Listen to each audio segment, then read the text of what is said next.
Siyanibingelela nonke balaleli egameni likaJesu Kristu. Kubo abazuzile ukukholwa okuyigugu ngokufana nokwethu ngokulunga kukaNkulunkulu wethu nomsindisi uJesu Kristu. Makwandiswe kini umusa nokuthula ngokumazi uNkulunkulu noJesu inkosi yethu. Izwi lenkosi uJesu Kristu leli olilalele njengamanje. Izwi lenkosi uJesu Kristu lapho sishumayela khona, sifundise, siphinde sihlole imibhalo engcwele ngokwentando kaNkulunkulu kwindodana yakhe uJesu Kristu oyinkosi nomsindisi empilweni zethu. Sizocela kubo bonke abantu abalalele njengamanje ukuthi nibe namaBhayibheli ukuze sonke sizofunda kanye sibe nokuqonda imibhalo engcwele njengoba ifundiswa nangoba ishunyayelwa. Kulabo abangenawo amaBhayibheli sizocela ukuba ni-download amaBhayibheli emafonini enu noma ama-laptops kuma-mobile devices enu ukuze nonke nizofunda kanye nathi nibe nokuqonda imibhalo engcwele njengoba umoya engcwele esihola ukufinyelela eqinisweni engeke lahlukaniswa umuntu likaKristu Jesu oyinkosi nomsindisi. Sizocela bazalwane kulabo abalalele emva ukuba sebelalele bafune ukubhabhadiswa egameni likaJesu Kristu ukuba bathathe imininingwane abayibona eskrinini nemininingwane esoyishiya njengamanje nalabo abanofakazi mayelana nemisebenzi emihle kaNkulunkulu wethu osezulwini ezibonakalisile ukuba yena uthembekile, ukuba ufakazi onabo ubudlulise sizokwazi ukudlulisela kwabanye abangcwele beduduzeke kule ndlela esihambayo. Nalabo abanemibuzo mayelana neBhayibheli bengenakho ukuqonda adinga ukuthi umuntu abe nakho ukuze ezohamba le ndlela yokuphila, ukuba bathumele imibuzo abanayo. uNkulunkulu mayivumile ethinta inhliziyo yakho uphenduleke nawe. Ngizoqala nge-email address lapho sizokwazi ukuxhumana khona ethi izwilenkosi.ujesukristu@gmail.com izwilenkosi.ujesukristu@gmail.com.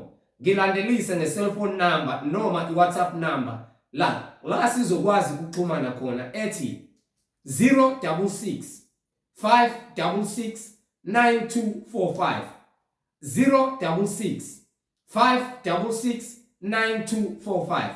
Bazalwane, izintumayelo ziyatholakala zonke ku-YouTube lapho ungahlala khona phansi uphethe iBhayibheli ulalele uhlolisise ukuba lokhu okuzwayo ngabe kuyafakazelwa yini imibhalo engcwele njengoba ufunda.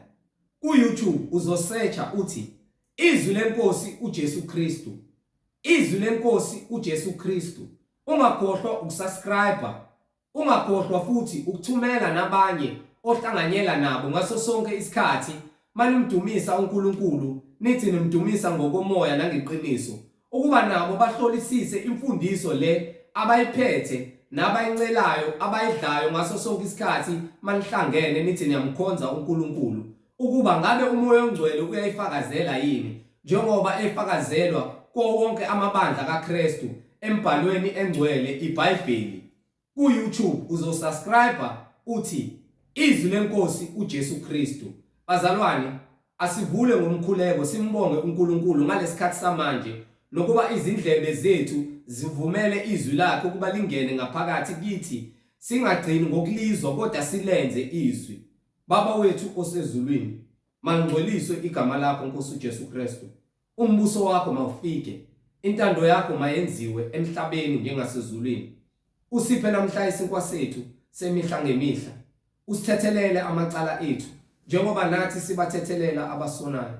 Ungasingenise kulingweni kodwa usindise kokubi, ngokuba umbuso ungowakho namandla nobukhosi kuze kube phakade. Amen. Azalwane, igama lami nginguYeqiniso Bright Zulu.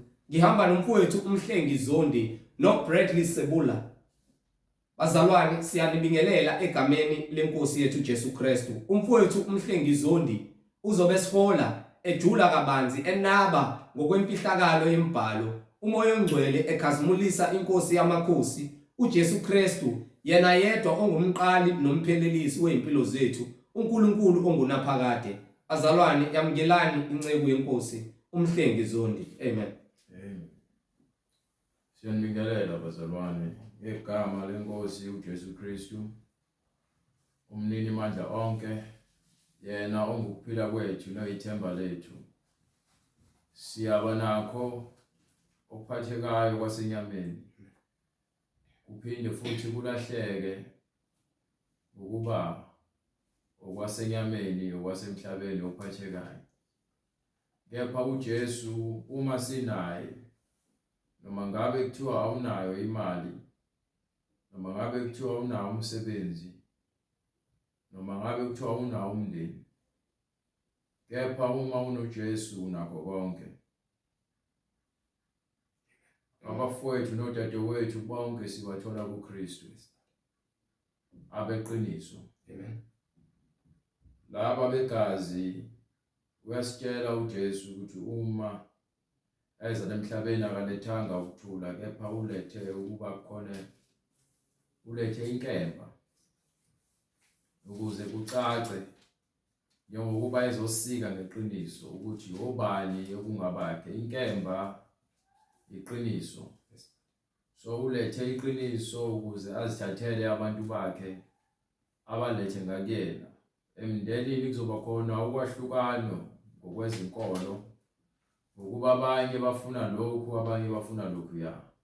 Kepha labo beqiniso bahleli kwisisekelo sikaKristu. Amen. Amen. Ngakho ke siyambonga uNkulunkulu ngomusa wakhe. Ngisabiza legama elithi umusa, ngifuna ukudila nomusa kaNkulunkulu. Amen. Siyambonga uNkulunkulu ngomusa senzele wona. Siyambonga uJesu ngabapostoli bakhe abaphathisa ivangeli, kanye nabaprofeti abangcwele abaliphatha ivangeli kwaze kwaba sekufeni. Babhala phansi impalo basishiyela yona umqinqo lo sesinawo.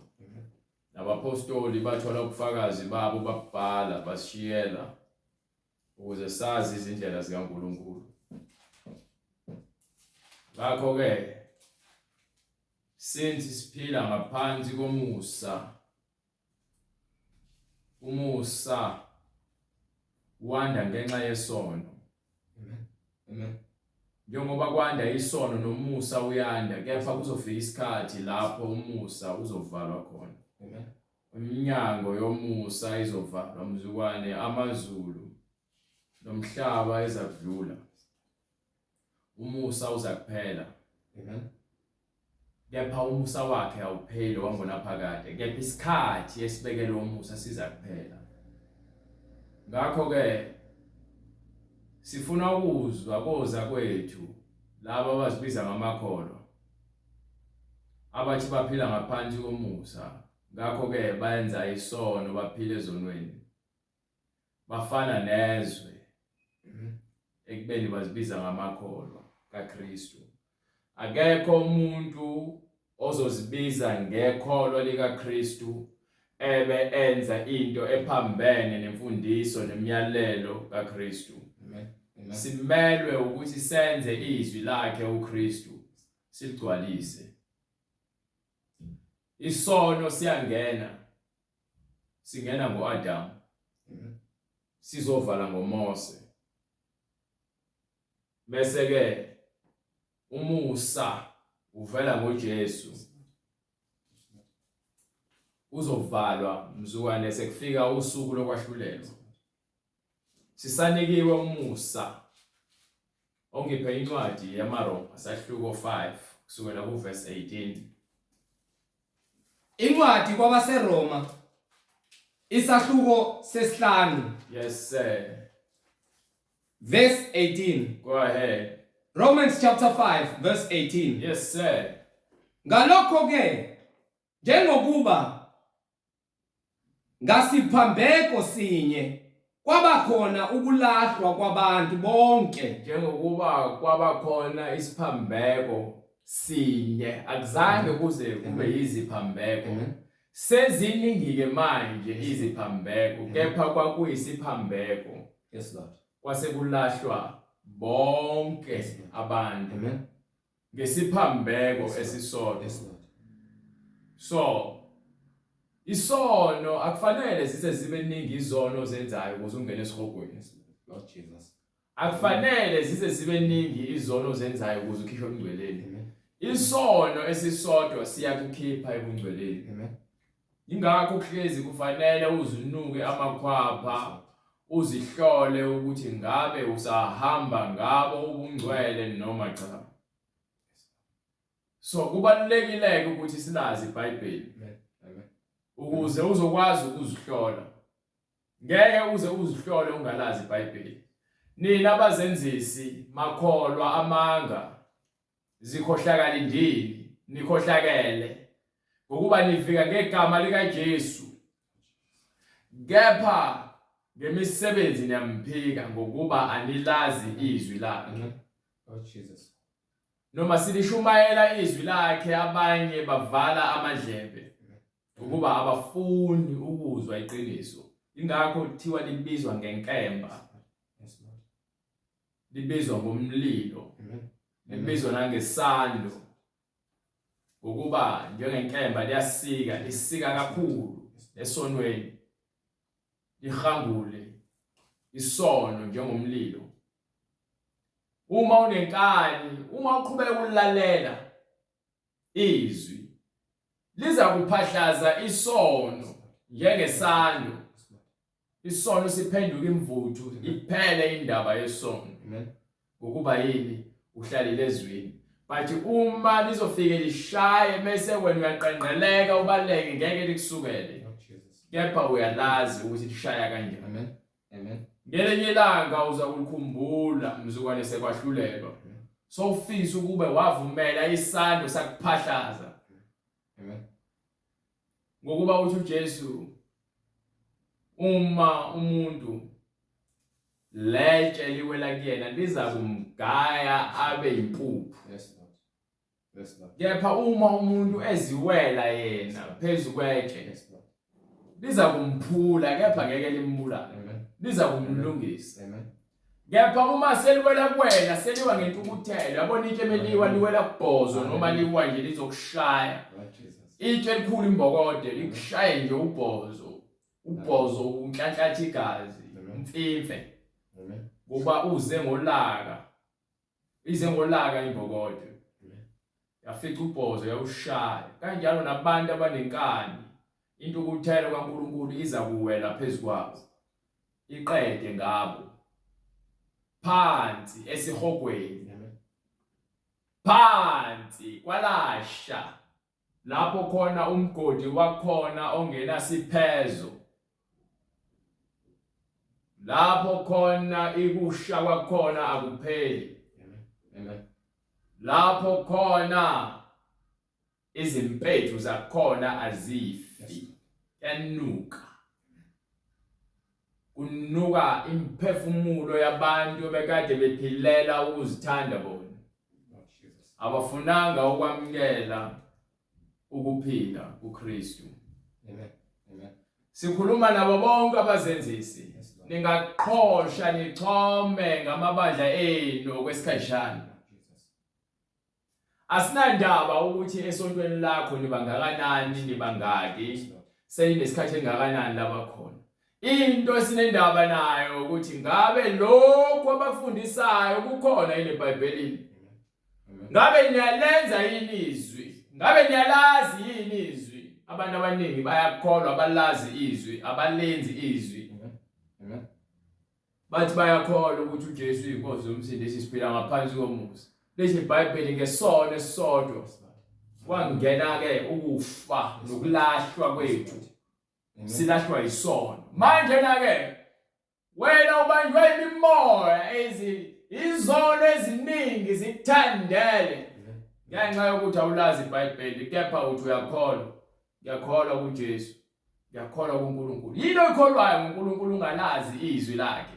Ongitshele yini othi uyayikholwa kuNkulunkulu ungalazi izwi lakhe, ungalenzi izwi lakhe. Ngoba phela ukukholwa kusho ukuthi wena ukholelwa ukuthi uNkulunkulu nezwi lakhe bamunye, uyalizwa, uyalenza, uyakholelwa kulona. Amen. Njengoba nikholelwa emadlozini nakuyona yonke imikhuba leniyenzayo. So abantu bathi bakholwa koShembe, bathi bakholwa uNkulunkulu. Babize uShembe bathi inkosi yasokuphakameni. Yebo, inkosi yethu yasekufeni. Yes, Lord. Asimazi ngokuphila. Yes, Lord. Because akho kuphila ukuthola kuShembe. Yes, Lord. Ukuphila kutholakala kuKristu. Yes, Lord. So manje uma lithi iBhayibheli ke awuphinde futhi ngoba ngifuna ukukhuluma ngalomusa aboxhaphazayo badlala ngomusa. Ngalokho ke Lalela nginitshele mina. Nina nidakwe amanga ayadakwana. Hallelujah. Akwenze uphuphuteke. Yes, Lord. Hallelujah. Hallelujah. Ngenxa yokuthi waphuza kakhulu amanga njengotshwala agcine sekudakwa. Amen. Wena sowuzitshela ukuthi uzahamba endleleni kanti sowuhamba esikhotheni. Lord Jesus. Ngenxa yokuthi udakwe amanga, uthanda amanga kakhulu. Amen. Asekudakiwe amanga, niphuza amanga nabafundisi benu. Niphuza amanga nababishop benu. Yes, Lord Jesus. Hallelujah. Nidakwe amanga. Yes, Lord. Hallelujah. Amanga lawo nokuba anibulala. Amen. Baphe bright. Ngalokho ke Ngakho ke njengokuba ngasiphambeko sinye ngesono sinye ngokuphambuka kodwa kwaba khona ukulahlwa kwabantu bonke wangena isono emhlabeni sangena bona bonke abantu. kanjalo Uma unesono ulahliwe. Uma uphila esonweni ulahliwe. Uma uphila ngesono ulahliwe. So ungazitsheli ukuthi wena ngoba naku uthi Jesu usindisiwe. Uma wenza into ephambene nesono nokulunga kwaNkulunkulu ulahliwe. Yes, Lord. Yini? Ubufebe, ukukhonza izithombe, ukukhonza izidlu amadlozi namadimoni, Yes, Lord. ukukhonza izithixo, Yes, Lord. ukuphinga, Yes. uqamba amanga, umtshontsha, Amen. ukudaka utshwala, uzudakwe amanga, ukuthakatha, ukuzonda. IBhayibheli uthanda umakhelwane wakho njengokuba uzithanda. Uthi usindisiwe kepha kunabantu ongabafuni noma ubabone. Jesus. Awukusindiswa. Yes, Lord. Yes, Lord. Ukusindiswa kusho ukwamukela ivangeli. Amen. Uma wamukela ivangeli usuke lifundiswe ngendlela yasezulwini. Amen. Amen. Indlela yasezulwini uJesu wafika wasifundisa yona. So nina ke nikhonza okudaliwayo kunomdali. Lord Jesus. Bezitshela ukuthi basile baphenduka iziwula. Namhlanje babhukude ezonweni ngenxa yokuthanda izinto ezidaliweyo. Baphe Ngalokho ke njengokuba ngasiphambeko sinye kwaba khona ukulahlwa kubantu bonke kanjalo ngasenzo sinye sokulunga kanjalo ngesenzo sinye sokulunga. nango-ke umuntu eseqhamuka ezulwini Hallelujah. Hallelujah. uzolunga ekuphileni kwasenyameni. Yes, Lord. Wanqoba isono Amen. enyameni. Yes. Ingakho avuke ekufeni uJesu Kristu. Amen. Ngesenzo somuntu oyedwa. Yes, Lord. Isono sangena ngomuntu Yes, oyedwa. Lord. Yes, Lord. Ukuthi kwaona uEve uthi uNkulunkulu abashadile abanyamanye. Yes, Lord. Hallelujah. Hallelujah. Kanjalo-ke noJesu uyafika Amen. ehlezi moya engcwele kuyena emhola Amen. kwaze kwaba sekufeni kwasesiphambanweni. Lord Jesus. Kanjalo ngasenzo sinye Ngesenzo esisodwa sokulunga kwaba khona ukulungisiswa sekukhona ini? ukulungisiswa Kukhona ukulungiswa nokulungisiswa kusuka kuKristu kuvele ezulwini kukho ukuphila kwabantu bonke ukuze bonke abantu bathole ukuphila Yes, Lord. ngokungena kwaKristu emhlabeni. Yes, Lord. Ezokwenza ukulungiswa elungisisela thina indlela ezulwini. Yes, Lord. Ukuze siye ezulwini kufanele sihambe endleleni kaKristu. Hallelujah. Ukuphila. Hallelujah. Ngaphandle kwendlela kaKristu ngeke size singene ezulwini. So ke melisho iBhayibheli liphinde lithini emva kwalokho Ngokuba njengalokho ngokungalaleli kwabantu njengokuba abantu bahlushwa ungafuni ukulalela. ngokuba njengalokho ngokungalaleli kwamuntu munye abaningi benziwa izoni Ngomuntu oyedwa bethiwa ungadli kuloya muthi. Yes, Lord. yena wadla kumuthi kuthiwa ngahle kuona. Amen. So lo moya lowo wasuthola indlela yokungena kubona bonke abantu abaqhamuka emva kwakhe ngoba yena wavula umnyango walowo moya kwakuthiwa ke akawuvalela angawuvuleli. Yes, Lord. Ezindaba. Amen. So ke manje uJesu bese fika ufikele ukuthi uJesu azowuvala lo mnyango lo. Kanjalo ngokulalela kwamuntu munye kwamuntu munye indaba inokulalela nithi niyakholwa alifuni ukulalela alifuni ukuzwa nithi niyakholwa nize ngigoloze ngigolozela thina hallelujah awugolozeli thina nayi indaba la hallelujah nayi indaba la eBhayibhelini lesifuna khona hallelujah usiyakholwa sifuna eBhayibhelini hallelujah hallelujah Jesus hallelujah bagoloza bathuka inhlamba bayakholwa akho ezothuka inhlamba Lord Jesus hallelujah ngokuba njengalokho ngokungalaleli kwamuntu munye abaningi benziwa izoni ukulalela kuka-Adamu sike sonweni. Yes Lord. Kepha ngenxa yokulalela kukaJesu siyakhishwa ekufeni. Sikhishwa ngokuba nathi sesenza lento eyenziwa uJesu. Ngeke uthi uyakholwa uhlulwe ukwenza lento eyenziwa uJesu. Umusa kaNkulunkulu ngeke uzuxhaphaze bese uqambela amanga abantu. Uthi hayi siphila ngaphansi komusa so ayikho inkinga umuntu wesifazane ngiluke izinwele. Ngeke sivume. Hallelujah. Ngeke upende izinzipho emngcweleni. Ngeke ufake amagolide emngcweleni. Ngeke ulokudwebana amajathu inqwa. Ngeke ulokuthatha ingane zakhe uyozinikela emilweni kuba ke zihlatshelwe zenziwe imihlatshelo yokungcola uthwale ngezingane zenu. Kanjalo ngokulalela kanjalo njengokuthi Jesu walalela kwaze kwaba sekufeni kwase siphambanweni abaningi bayakwenziwa abalungileyo bayokwenziwa awukakwenziwa. Hallelujah. Hallelujah. Uma sowulizwa sowulenza hallelujah uyobe sowenziwa abalungileyo uyobe sowulungiswa ngezwi njengokuhamba kwakho emva kwaKristu. Ngeke uze uzihambele wena ngokuhamba kwakho ngokuqonda kwakho. Wonke umuntu ufuna alandele umzekelo ovela ezulwini. Izwi. Hallelujah. Ngeke uzenzele umathanda, ngeke usikhohlise futhi ukuthi hayi wena unendlela yakho yedwa ezokusezulwini. Khohlwa yonke indlela idlula kuKristu. Hallelujah. Yona ndlela. Hallelujah. Jesu Kristu uyindlela. Yes Lord. Uyiqiniso nokuphila. Lord Jesus. Akekho ozozaNkulunkulu ngaphandle kukaJesu. Ungamthatha ushembe wakho umgaxa emqaleni. Umthatha ushembe wakho umbeke odongeni. Umthatha ushembe wakho egcinisa isabatha. Uguqe koMariya ethombeni.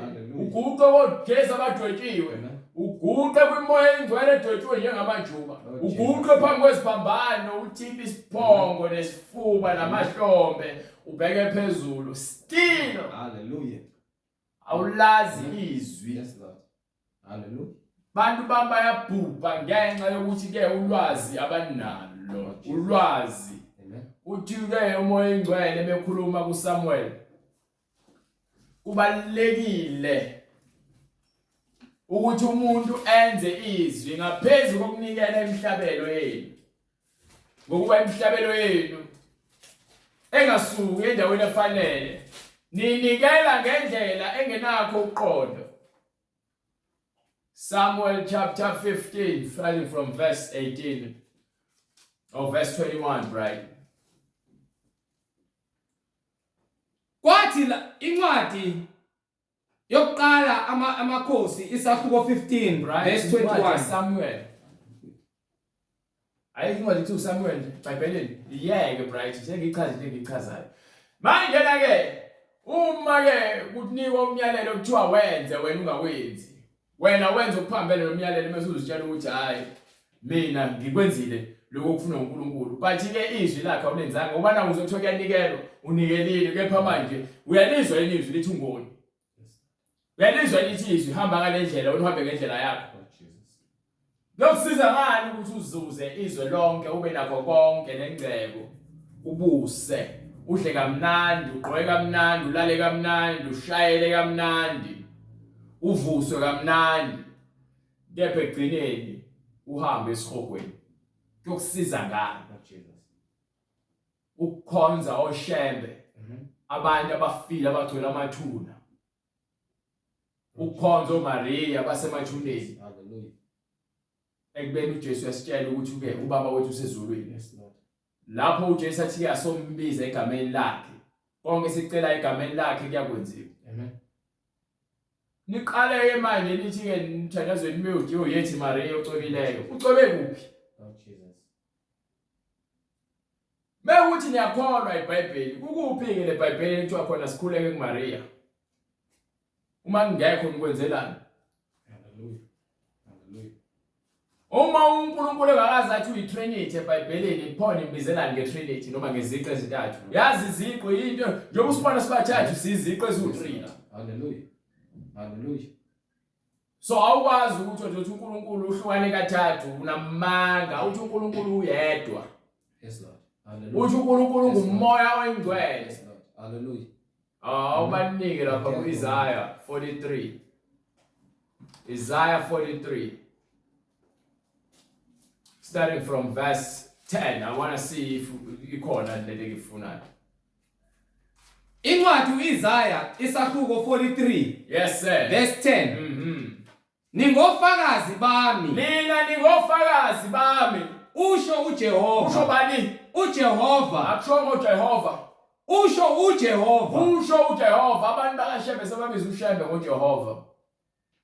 Because phela mele ethi ushembe inkosi esephakameni, mele ethi Jehova nibiza yena. Hallelujah. Yabona didiki nokudidiseka. Hallelujah. Usathana undakwe ngeqiniso. Nenceku yami engiyikhethileyo. Nenceku yami engiyikhethileyo Ukuba nazi. Ukuthi nazi. Ningethembe. Ukhuluma ngaye yedwa, akakhulumi ngokuthi sovela siziqo ezintathu. Ningethembe. Niqonde ukuthi bese niqonde ukuthi mina nginguye. Akekho ngaphambi kwami akwenziwanga akakho munye uNkulunkulu. You understand? Nangasemumva kwami akayikuba khona. Hallelujah. There is only one. Mina nginguJehova. He didn't say akashongo ukuthi singoJehova. He Verse 11. One. Mina nginguJehova. Ngaphandle kwami akakho umsindisi. There is no other savior. Akakho umsindisi. We have one Jesus. Yes, Lord. Hallelujah. We have one God. One God, one Savior. We have one Lord. One Father. Hallelujah. We have one Spirit. We have one God. Yes, Lord. Hallelujah. We have one baptism. Hallelujah. In the name of Jesus. Yes, Lord. Hallelujah. Yena kitai. Yonke into ibekiwe phambi kwakho. Hallelujah. Uyothi uNkulunkulu abathathu. There is no three gods. There is no Trinity. Never will be at source. uNkulunkulu uthi uyedwa. Amen. Uthi uNkulunkulu ungumoya. Yes, Lord. Laba abakhuleka kuye bakhuleka ngokomoya nangokweqiniso. Lord Jesus. Hallelujah. Awubaphinde ubaphela phakathi kwathi amaRoma bezwe. Hallelujah. Incwadi kwabaseRoma. Yes, sir. Isahluko 5.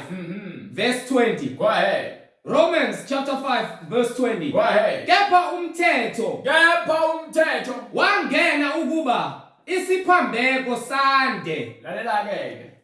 Uma ke sekungena umthetho usuzovala indawo yesono. Kepha ke ngeke uthi umthetho usungenile nesono siyanda. Hallelujah.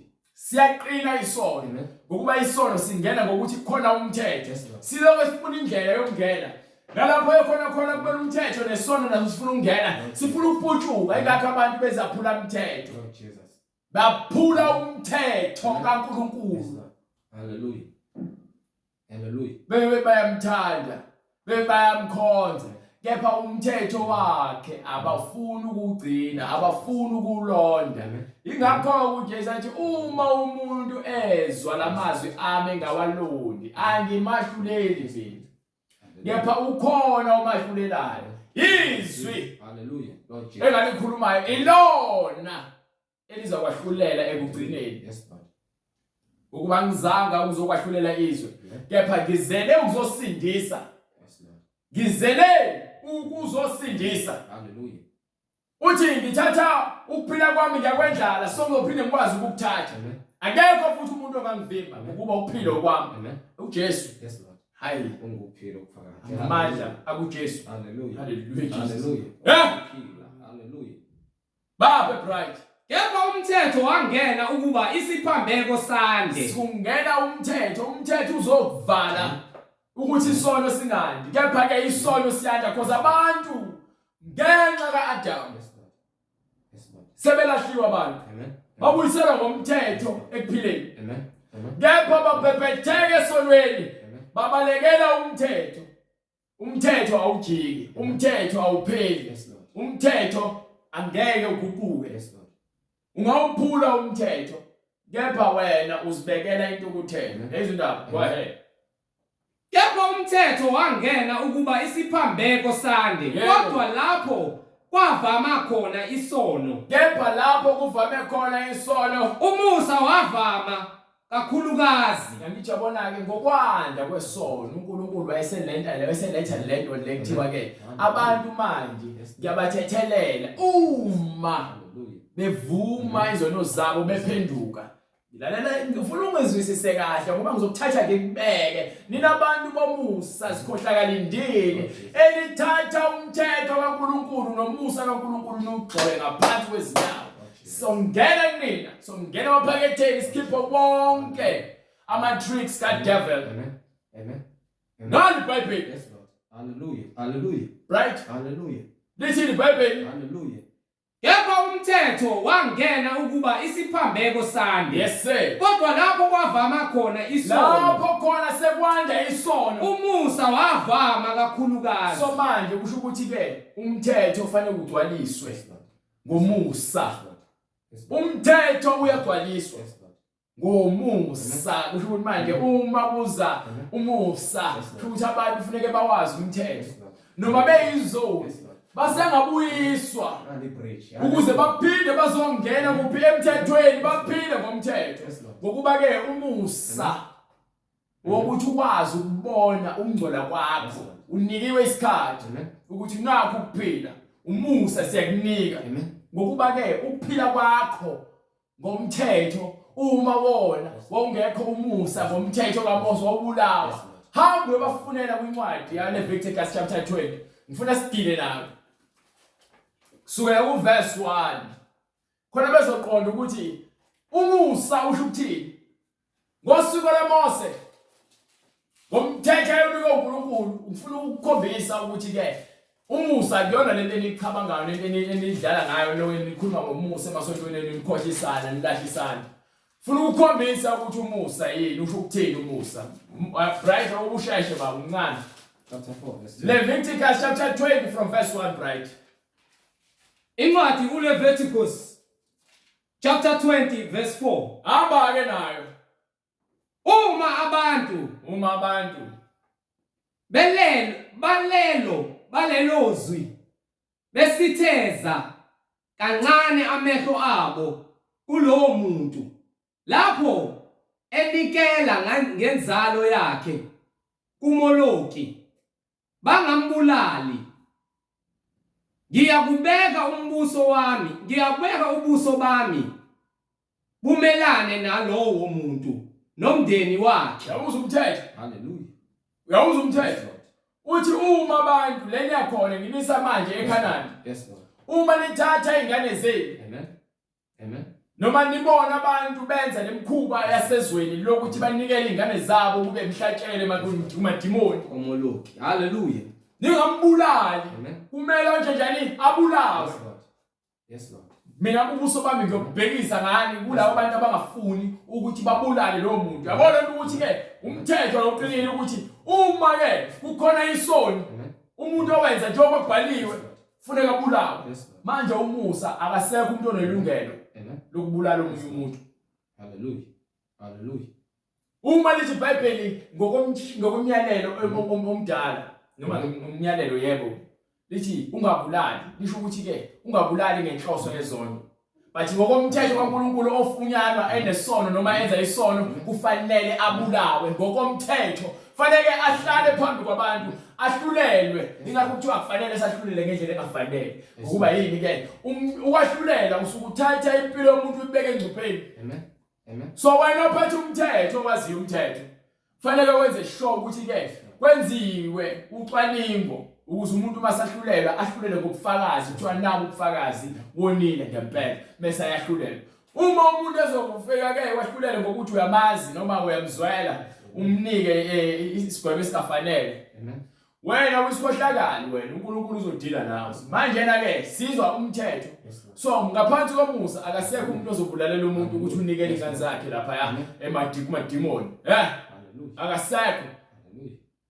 Ukuba yini sinikwe umusa ukuthi siziphendukele. Masizwe izwi kuqala bese ke liyasihlaba ezinhlizweni liyasiphenduza. Bese ke siphila ngaphansi komusa ukuthi akasekho umuntu ozokubulala. Umthetho uyawazi uzoba umthetho wena ngokuphila ngomthetho. Nalowo muntu ophendukela kwabanamadlozi, Nalowo muntu ophendukela kulabo namadlozi nakubathakathi ukuya kubo ukuba aphinge, ngiyakubeka ubuso bami bumelane nalowo muntu, ngimnqume kubantu bakubo, ngimkhiphe kubantu bakubo. So manje uma ukholelwa kumadimoni amadlozi ukhule ukholelwa kumadlozi, unomusa unikiwe ukuthi wena usengeza kuJesu ushiya amadlozi. Umusa yilo ukuthi ke into ephambene ecebo likaNkulunkulu nentando yakhe usengakwazi ukuyishiya ngomusa onikiwe. uJesu usinike ukuphila ngenxa yokuthi ke ufuna ukusikhombisa ukuthi uma silalela izwi singalithola ukuphila. Ngokuba ngokomthetho kwakunzima ukuthi sithole ukuphila ngokuba wawungatholi nendlela yokuthi uchaze isimo sakho. Wahlulelwa abantu bakubulale kuphele ngawo. Yabuzwa ke manje umthetho nomusa. Abantu balokho bekhuluma ngomusa. Khuluma ngomusa nangezinto eziphathekayo. Ngiyajabulisa ukuba abantu banamabhayibheli kuphela izinto zambulwanga. Kubhlungu ukubona abantu bayakholwa ngenkani bebekholwa efebeni. Abantu besifazane begqoka amabhlukwe, begqoka impahla ezincane ezibampintshayo eziveza ubuntu babo. Abantu belala ngaphandle kwemshado bayamithisana, abantu bakhipha izisu. Izono lezo zenzayo. Amantombazane zishintsha zenza abafana, abafana bazenza amantombazane. Abantu bayadlwengula, abafundisi balala nezingane zabafana. Abafundisi babhizi babhubhisa esontweni ingane left right and center bazikhohlisa ngamanga. Bathi uNkulunkulu uthe ufuna ngikukhiphe isilwane, so ufuna ngilale nawe. Uma umuntu ethatha udadewabo, indodakazi kayise noma indodakazi kanina, abone ubunqunu bakhe, naye abone ubunqunu bakhe, kuyihlazo, bayakunqunywa phambi kwabantu bakubo. So manje na abantu emndenini ingane ilala nobabwayo. Babwayo usephendule ingane yakhe umkakhe. Ukhona umama, ubaba, umama ulala nendodana. Umfana ulala nodadewabo. Ukhohlakala uNkulunkulu ungithathelela amacala ekwenzile ngaphambili. Ukuba nambe ngiyisoni. Wangulile ubunqunu bukadadewabo, uyakuthwala ububi bakhe. Ngakho ke simele ukuthi sicele intethelelo kuzona zonke izono esizenzile eziphathelene nezimo zalezi zinto ezibalwayo ezenziwa abantu singazi, ezenziwa inkanuko umoya kaSathane wandise emakhaya. Hallelujah. Sikhishwe kule moya nje. Sithola umusa kuKristu. Uthi izono zakho uma umuntu ekuKristu konke kokuqala kudlulile, bheka konke kusha. Umuntu akasaziphileli yena. Amen. Sephila uKristu kuwena. Awuphinde futhi ubanike kule ncwadi leLeviticus akoqedi. Ngifuna ukubakhombisa izinto ezazizenza ukuthi abantu bangathethelelwa. Manje sebethethelelwe bathola umusa. Incwadi uLeviticus isahluko 20 verse 18. Yes sir. Uma umuntu elala nowesifazane onefindo lakhe, ambule ubunqunu bakhe, unqunisile umthombo wakhe. Uma umuntu wesilisa la nomuntu wesifazane osesikhathini. Yes Lord. Sumveze umthombo wakhe, kusho manje sowuveze into engafanele ivese. Naye wambulile umthombo wegazi lakhe. Yebo baba. Bobabili bayakunqunywa kubantu bakubo. Kufanele bakhishwe kubantu bakubo. Ngokomthetho omdala into ekumele yenzeke manje. Sesiphila ngaphansi komusa manje. Uma uyenza lento ukuthi ulale nabantu besifazane abasesikhathini, into ethelele ungaphindi ukwenze. Amen. Lord Jesus. Into ethelele ngoba ngeke usaxoshwa ngoba vele umhlaba wezoni. So akusekho umuntu ozothi uyaxoshwa kulahle ngecala. No. Akekho umuntu ozokulahla ngecala. IBhayibheli lingumahluleli. Hallelujah. Uma likhombisa isono, likutshela ukuthi siyeke isono. Uma ungasiboni isizathu sokuyeka isono, kusho ukuthi wena uthanda ukuhlala esonweni. Ungabe sokuthi wena uyahlulelwa wena. Mina ngikhuluma into ebhalwe phansi eBhayibhelini. So into ebhalwe phansi eBhayibhelini simele ukutshela abantu abayakholwa. Ngokuba ukwahlulela okungcwele uqala phakathi ebandleni. Ngahlulela kanjani izokuhlula ukwahlulela ebandleni? Hallelujah. Yongisiza ngani ukuhambe ngiyotshela abantu abangezwa abangazini lutho ukuthi bayizoni esontweni kube khona izoni. Amen. Jezebel bagcwele esontweni abantu bazokhonza uNkulunkulu. Bafaka ama makeup. Skinny jean. Ama leggings. Lord Jesus. Bhuti ngcwele. Amen. uNkulunkulu uthi lezi zinto akazifuni. Wena manje uzifaka kanjani? Bese ususa phambi kwakho. Ngedelela wena. Anifuni ngimboza amakhanda uma nikhuleka. Manje izesontweni. Nibhizinisi nento ezokufakela lesizwe lezisembozo. Uthanda izinto ezidaliweyo ngaphezulu kaNkulunkulu isikhohlakalo. Shiya lo nto leyo. Ngepha Incwadi kuLeviticus isahluko 20 verse 7. Yes sir. Ngalokho zingcweliseni nibe ngcwele. Zingcweliseni kusho ukuthi manje zigeze ngezwi likaNkulunkulu. Ushiye konke uNkulunkulu athi akakudingi. Yes Lord. Ngokuba nginguJehova uNkulunkulu wenu. Lo uNkulunkulu wethu uyabona lezi zinwele ezifakayo namacici nobhuti enqwebe nophende nokuthanda utshwala nezithombe lezi enizikhonzayo neziwasho novaselena ababusisiwe izithixo lezo. Lawo macici nama-gold teeth nama-chains nanafakayo izithixo lezo namabhengela izithixo.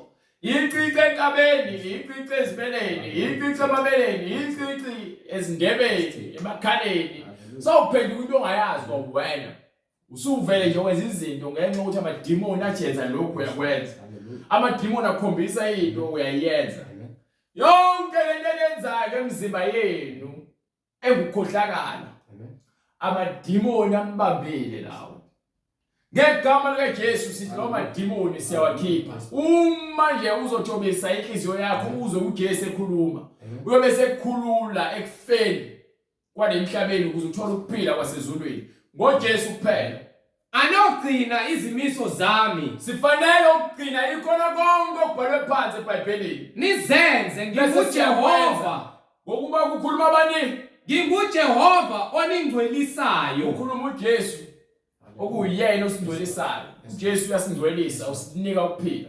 So manje le ndaba yenu yokuthi ke umusa ke no interpret ngendlela yokuthi hayi noma ungahlala esonweni siphila ngaphansi komusa. Mawufa. Asike sizwe uthini uchapter 6 verse 1. Ngakho siyakuthini na? Manje ke chapter 6 Romans chapter 6 verse 1. Ngakho siyakuthini na? Ngakho ke siza kuthini na? Sihlale esonweni. Ufanele yini? Umbuzo Ukuze kuvame umusa na? Umusa wande kufanele yini sihla awuzanga umusa uzosikhipha esonweni.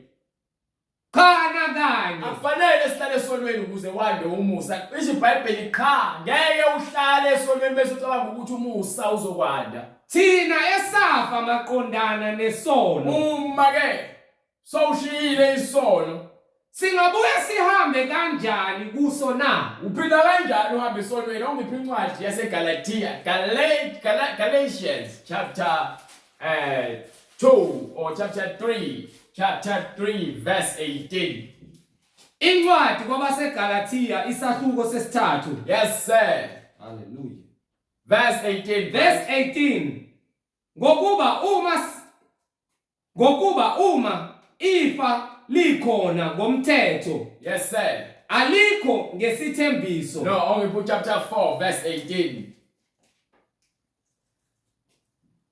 Kepha kuhle ukushisekelwa ngento enhle njalo njalo. Yes sir. Kungabi nxa ngikhona kini kuphela. Awubuye ngale ku chapter 2. No verse 18. Ngokuba uma ngibuye ngakhe Ima ke uma iBhayibheli lithi uma ngibuye ngakhe njengoba lithi iBhayibheli ke uma ngafa emthethweni noma ngafa esonweni. Hallelujah. Kuright yini kulungile ukuthi ngiphinde ngiphile esonweni ukuze umusa kaNkulunkulu wande. Hallelujah. Ithini incwadi? Ngokuba uma ngibuye ngakhe Uma ngibuyele emumva ngakhe engikudilizileyo so uma ngisibhidliza isono ngoJesu Kristu ngifakaza ukuthi ngingoweqa umthetho. Uma ngakha izinto esengizibhidlisile ngiyakufakazela ukuthi ngisoni. Yes Lord. Hallelujah. So uma ubizwa uJesu ubizela ukuphenduka. Yes Lord. Ingakho kuthiwa sithunyelwa ivangeli lokuphenduka. Hallelujah. Hallelujah. Phendukani ngokuba umbuso kaNkulunkulu ususondele. Ngokuba ngomthetho mina ngafa kuwo umthetho. Ngokuba ngomthetho ngafa. Kuwo umthetho. Umthetho ubulala isono. Umusa ukunika ukuphila. Amen. Umthetho uthi hiya isono. Amen. uJesu uthi thatha ukuphila. So Hallelujah. umthetho nomusa konke kusaphila akaze ukuthi ke abhubhise umthetho. Hallelujah. Hallelujah. Mawushiya isono uphile kuKristu uphile emthethweni. Yes Lord. Yes Lord. Hallelujah. Shiya isono, sishiye isono. Hallelujah. Awubanike incwadi Hebrews chapter 12. Hebrews chapter 12 from verse 1. Hallelujah. And then we close the chapter in the name of Jesus Christ. Amen. Incwadi kumaHebheru isahluko 12. Yes sir. Verse 1.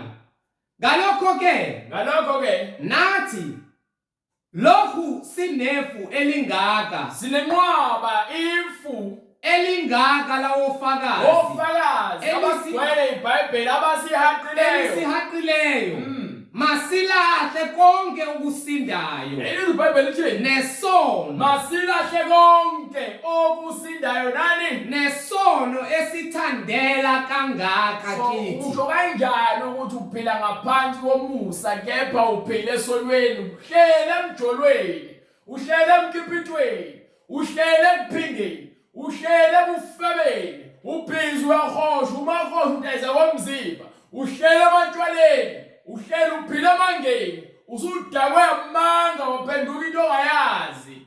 Masilahle konke okusindayo nesono esithandela kangaka kithi. Isono into okuyiyona inamathele kubantu isono nenkani umoya wenkani isono leso uthando lesono inkani. Hallelujah. Sigijimele masihambe manje sigijimele ngokuzinikela sibekezele kulokhu kuncintisana umncintiswane siyagijima sikumncintiswane bathi sikwi-race esukumiseleyo sibekela umncintiswane bona wafika kuqala ezulwini esahamba emgcweleni uyofika athola umkhale wakhe. Sibhekile kuJesu. Sibheke kuphi? uJesu kuphi? Umqali nomphelelisi. Ukuphi uJesu sezulwini. Hallelujah. Akho Jesu okwesiphambanweni. Hallelujah. Jesu sezulwini. Lesibheke khona sibheke kuphi? Ezulwini. Hallelujah. Sibhekile kuJesu. Sibheke kuJesu umqali nomphelelisi wokukholwa kwethu. Owathi esikhundleni sentokozo. Owathi ngokuthi ke ngibona baphilela ubumnandi basenyameni. Bajabuliswa izinto eziphathekayo. Kepha uJesu wathi kukhona ukuphila kwasenyameni wangakunaka kodwa. Amen. Wenza njani? Owathi esikhundleni sentokozo ayibekelweyo wathwala isiphambano. Wayesethatha isiphambano engalinaki ihlazo wahlala ngakwesokunene sesihlalo sobukhosi sikaNkulunkulu. Jesu akazelanga uzo entertain inyama, wayefuka ibulala inyama nemisebenzi yayo. Waletha ukuphila ngokamoya. Wasinika ukuphila. So masikhuluma ngoJesu sikhuluma ngomoya. Umoya oyingcwele wokuphila, umoya wothando, umoya wokulethezeka ekukholweni nokuthula okukuJesu. uJesu nguNkulunkulu ophilayo kwangona phakade. Uma ungakholwa ilokho uthi-ke incwadi yaJohane esahluko 8 so from verse 21. John chapter 8 verse 21. I want to start there. Bese ke sibatshela ukuthi uthini umoya ingcwele. Uma uJesu batshela ukuthi abafuni ukukholwa ukuthi uJesu uNkulunkulu angithi. Abafuni ukukholwa ukuthi uJesu lethu ukuphila ngithi. Bafuna ukuhlala ezonweni zabo ngithi. Uthini umoya ingcwele. Khona waphinda wathi kubo incwadi ngokukaJohane isahluko 8 verse 21. Khona waphinda wathi kubo ngiyakumuka mina. Niyakungifuna. Nizamfuna. Nifele ezonweni zenu. Ezonweni zenu. Ngakho nihamba amasonto amanga landela abaprofeti bamanga nabapostoli bamanga. Beniholele ekufeni beninikeza uwasho bethi-ke khonzani oShembe noMaria nithandaze kubona. Benikhonzisa amadlozi bethi uzane esontweni ikona nikhonza amadlozi. uJesu niza kumfuna ngiyabhekela ningnuke bese nifele ezonweni zenu. Lapho ngiya khona mina ngeke nize niye ezulwini. Ningeze nina. Ayizodaba. Ngeke niye ezulwini. Hallelujah. Ngokuthanda ukukhonza ubufebe nokudakwa namanga nomntshontsha nenzondo nokutholana nokufisa izinto ongenazo nokuphinga. Oh Jesus. Nokuthanda ukuchitha igazi. Oh Jesus. Ngeke nize niye kuJesu. Hallelujah. Bese ukuhlila lokho. Amen. Yobe sobuya kuJesu ke. Akuthathe khona usaphila. Uthi uJesu mfuneni manje usanokutholakala. Ngoba ngale kwethuna ngeke umthole uJesu ungamthola ngemhlabeni. Ngale kufeni ngeke umthole uJesu ungathi ungamukele emhlabeni. Funa uqala umamukele emhlabeni izwi lakhe ulenze ulizwe umuzwe kuphila kwena. Ngeke uzwe uJesu ungazange akuholele ezulwini. Yebo mqondeni yena owakhuthazela ephikwa kangaka izoni. Yezindaba Ukuze ningakhathali niphele amandla emphefumulweni yenu. Amandla akho ngeke azaphela ngokuba yini uphila ngezwi. Mophila ngezwi ngaso sonke isikhathi uma uzizwa ukuthaka noma ukhathazeka uphinde ezwini uhambe uyofuna ukuphila kuJesu. Hallelujah. Manje ke siyakubiza sikubizela kuJesu. Amen. Ukuthi wena phenduka ezonweni zakho uzishiye phansi ngokuba bonke uJesu angakufuni lokho kubhalwe eBhayibhelini. Wena fanele ukushiye ngokuba yini kuletha ukufa. So uma ungafuni ukwamukela ukuphila wena uzibona ukuthi ulungile emehlweni akho uzothanda izinto nasemhlabeni ezikuholela esihogweni bese vakalo uma ufa uvuka esihogweni. Lapho khona ke uyobe socela into ethelele ungeke usayithola. Njengesicebi esashona sathi bese sifile savuka esihogweni uLazarus wasovuka esifweni sikaAbraham. Ngale kwegebe ebabephakela liphakathi kwabo befuna ukuthi omunye eze ngapha letha amanzi. Yathi ke uAbraham ngokuba uphile kahle emhlabeni wagqoka kahle wanakho konke wangamnaka waze wafa. Amen. Amen. Lord. Ilonda zakhe zakhothwa izinja. Amen. Namhlanje unokuthokomala kuyena uthole ukuthula wena uyasha lapho. Amen. Bese ufisa ukuthi ke ahambe ngokuba ufa nezinhlungu zasesihogweni awuzifiseli ngisho abantu abaphilayo. Ingakho esethi ke ngekwazi ukuthi ke kuhambe noma uthweni Lazarus ayotshela abafowethu ngoba phela abaphila impilo kade ngiphila. Abatshela ukuthi hey abaphenduke. Oh Jesus. Athi uAbraham kuyosiza ngani? Uma noma nje umuntu uye kufeni. Uma bengafuni ukuzwa ngeke bese. Engakholwa uMose nabaprofeti. So manje fanele babheke uMose nabaprofeti nakhona ukhuluma ngayo imibhalo ukuthi abantu abazi imibhalo ngoba manje sibhekene nalo iBhayibheli. Hallelujah. So manje uthatha iBhayibheli liphendula into efunwa yinina. Izofala ezonweni zenu. Uthini uJohane lokuncwadi kaJesu. Hallelujah. 21. Hallelujah. Khona waphinde wathi kubo ngiyamuka mina. Niyakungifuna nifele ezonweni zenu. Lapho ngiya khona mina ningeze nina. Ngeke nize lapho khona ke kukhona uJesu uma ningaphenduka ezonweni zenu. Kufanele ushiye izono, zishiye izono manje usanokuthola ukuphila. Manje uJesu usanokutholakala. Shiya izono. Ungaloku ucabanga kaningi, uloku ucabangela ukuthi hey manje ngizolahlekelwa, lalela. Ngeke ulahlekelwe lutho. Kuyokusiza ngani lahlekelwa ukuthi uzuze izwe lonke bese ulahlekelwa ukuphila kwakho. Uhambe esirogweni. Ngeke ukuthi lokhu ucabanga ukuthi uzolahlekelwa. Angithi ke athi uJesu ngesikhathi ifuna umuntu wesifazane nooyela ezomgcoba amakha anuka kamnandi bese bethi beke ithathwe lamakha lawa ayodayiswa. Athi uJesu hayi miyeke lo wesifazane lokho akwenzayo kubalekile ngokuba ngisho emlandweni kuyokhulunywa ngakho. Bese athi ke ukuhlupheka ninakho njalo. Ukuhlupheka into ngeke ungitshela ukuthi uzubambele imali yokuthwala, imali yokuhlupheka leyo. Ngeke ungitshela ukuthi ubambele imali yokudayisa ngomzini, imali yokuhlupheka leyo. Imali yensangu, imali yokuhlupheka leyo. Imali yotshwala, imali yokuhlupheka leyo. Shiya phansi lo mali leyo.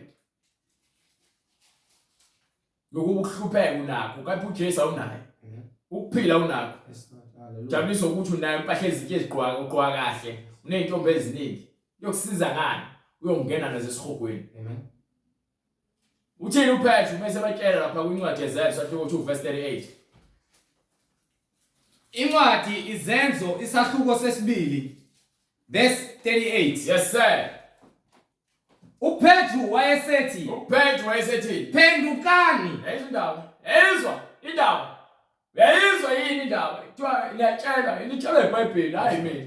uPetru watshela abantu ababefuna ukwazi sebezibona ukuba izolo. Sebefuna ukwazi ukuthi yini abazokwenza phela ukuze bathole imfundiso. Wathi ke phendukani, yiloyo naloyo abhaphathizwe. Ngakho kwesintshela nani ukuthi umusa uthi ihlukana nesozo. Egameni likaJesu Kristu. Manje nakunikiwe ke isikhathi ukuthi uphenduke ezolweni zakho ngomusa kaJesu. Uhlukane nemisebenzi yenyama ebulalayo. Bese uyabhaphathizwa egameni likaJesu Kristu. Kukho ukuthethelelwa kwezono zenu. Ukuze sithethelelwe izono, umusa usho ukuthi iphile ezonweni. Kufanele sithethelelwe izono.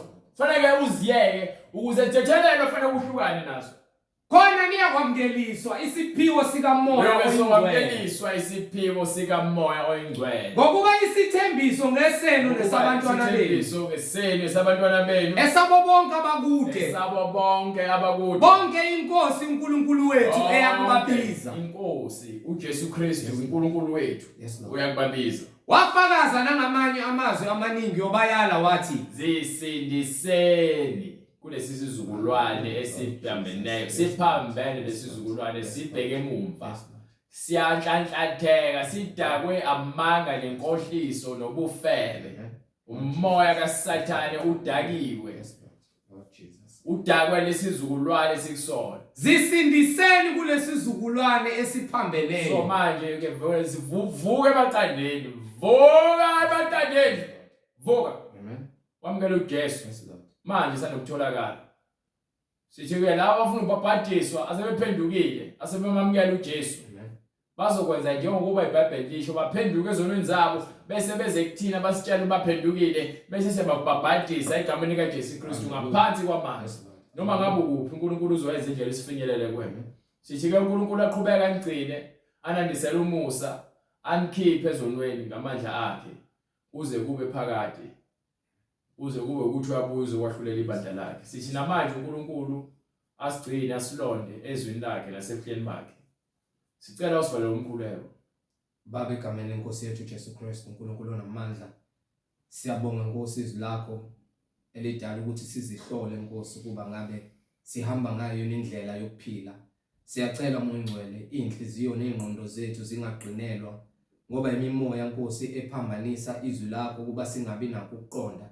Kodwa izwi lakho liqondile, liletha ukuphila kumathambo ethu nasemphefumulweni yethu. Siyacela Nkosi uJesu ukuba konke osikhombisa khona njengoba izwi lakho lishunyayelwa ngeqiniso, liletha ukukhanya ukuba konke ongakuthokozisi Nkosi uJesu Kristu. Siyadlala enyaweni zakho, siyacela Nkosi usithethelele, ususe konke ongakuthokozisi wena Moya Ngcwele. Sihlolisise singabi ngabayikhohlisayo, kodwa konke intukuthelo yakho Nkosi njengoba imbuliwe ivela ezulwini ngaphezulu kwakho konke ungakwesabi wena Jehova. Siyacela Nkosi ukuba lonke lolokhula lususwe ngenkazimulo kamandla koMoya Ongcwele. Siyazendlala phambi kobuso bakho konke ongakuthokozisi ukususe Nkosi uJesu Kristu, nokuthi izwi lakho kuzo zonke inhliziyo eselifinyelele kuzona ubagcine baze bangene ngaphansi kwamanzi, sebelahla yonke imisebenzi yenyama na wonke amacebo kaSathane adala ukuthi ingqondo zethu ziqinelwe amakhanda, singavumi ukwamkela izwi lakhe lilethe ukuphila ezinhlizweni zethu nasempilweni zethu. Sigcine Nkosi size singene emanzini, sikwamkele njengenkosi nomsindisi, sihlale siphile kwimfundiso ephilileyo ngamandla kaMoya oNgcwele, kuyiwona akungcwelisayo, ahlanzayo, ukudla ekumele sikudle imihla ngemihla, egameni lenkosi yethu Jesu Kristu manje naphakade. Amen. Kuye uNkulunkulu onokwazi yedwa, akube kuye inkazimulo ngoJesu Kristu kuze kube phakade. Amen.